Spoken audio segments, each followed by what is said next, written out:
Hi there. Welcome to my YouTube channel.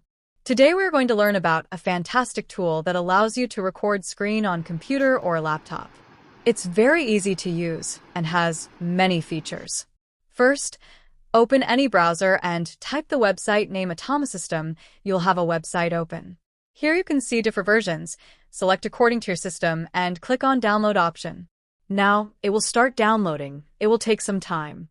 Once downloaded, click on it. It will ask for permission to install. Click OK and Next, then click Install.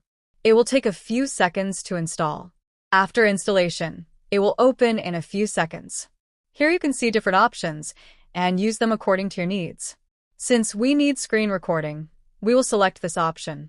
Now you can record custom area or full screen. I select full screen recording and click record. Now it will start screen recording after countdown. It has started.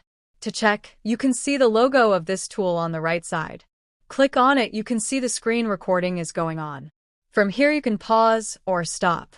When you stop, the recording will stop and the video will open in editing mode. You can edit this video according to your need. That's it for today. If you like this video, please like and share, and don't forget to subscribe to our channel.